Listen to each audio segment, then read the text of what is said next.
So in this video, we're going to be talking about blades for the purposes of self-defense. Now I'm going to go ahead and just piss off all the online blade experts out there, like the people who are really into blades and the different types of blades, because I'm going to simplify this significantly for the purposes of self-defense. So blades are going to be categorized, in my opinion, into three categories: conventional, non-conventional, and then finally push daggers. So a conventional blade is going to be something like this Boker Coyote. I've had this thing for well over a decade now. But in terms of a blade, this pretty much fits the standard form of any other knife. The blade is basically parallel to the handle. The handle design is relatively similar to what you would find in any other knife. Blade design is relatively similar and all that. And in terms of practical use, you're going to use this exactly how you would like any other knife. So conventional blades. Then we're going to have non-conventional blades like this K-bar. So this K-bar, although the handle isn't necessarily oddly designed, but due to the blade angle itself, this is, in its practical use, is going to be more of like a striking implement, although yes, you're still technically stabbing with it, of course. But in terms of its practical use, you're going to be striking with this. So this would fall under a non-conventional blade. Other blades that would fall under that categorization would be things like karambits and so forth. So any type of blade that differs significantly from your standard knife design. Moving on from there, we finally have push daggers. So this is an El Nino from Shivworks. I highly recommend it. But a push dagger, obviously, in both handle and blade design, differs significantly from a conventional blade.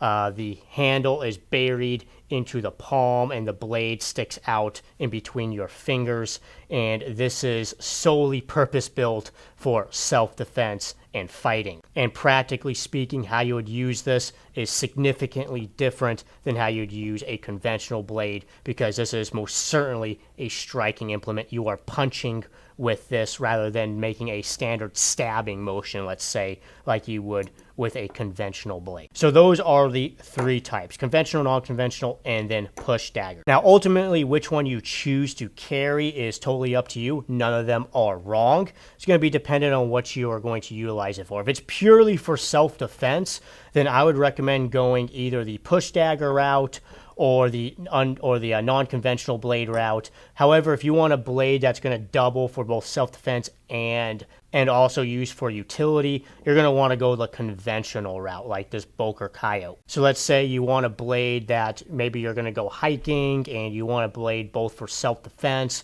as well as practical utility work. Obviously, you're going to want to go with something like this rather than this, because a push dagger, right, it has really no practical use beyond self-defense.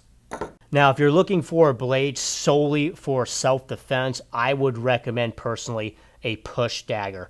I think they're just the most easy to use, and they require virtually no training. If you can throw a punch, you can use this. The handle is buried in the palm, so it's very good for retention. You're less likely to drop this than you are with either of the other two. And again, practically speaking, it's extremely easy and it requires really no skill. Throw a punch and you can use this. And if you have some sort of boxing or kickboxing background, these are great, because now you're really good at throwing punches, and now you have a blade attached to your fist. Or you can go the non-conventional blade route, like this K-bar in particular, because again, it is going to be very similar to this, just with a slightly different design. You're going to be more punching and striking with this rather than making like a standard stabbing motion that you would with a conventional blade.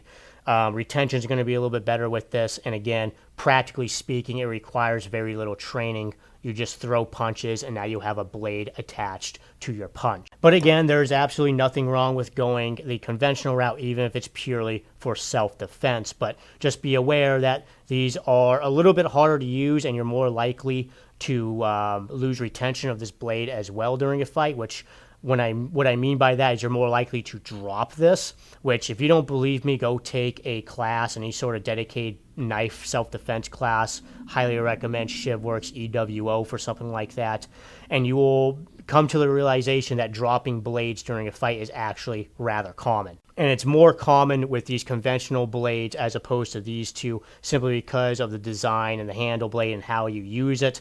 It's just more likely to get stripped from your hand. And on top of that, it's a little less natural to use this as opposed to one of these other blades, which again is basically just you throwing a punch. But if you are going to go the conventional route, what I would recommend in particular is a blade with a really fat handle like this right here, because again, that's going to improve your retention on the blade. Then of course there are going to be other aspects with it too, in terms of concealability, comfort while carrying it, and so forth, which goes into obviously not only the blade itself but the sheath you are utilizing. But that's going to be the general gist of it. Anyways, I hope you found this video helpful and informative. If you did, please like and subscribe. I'm Tyler Austin from Gungnir Strategic. Thank you so much for watching.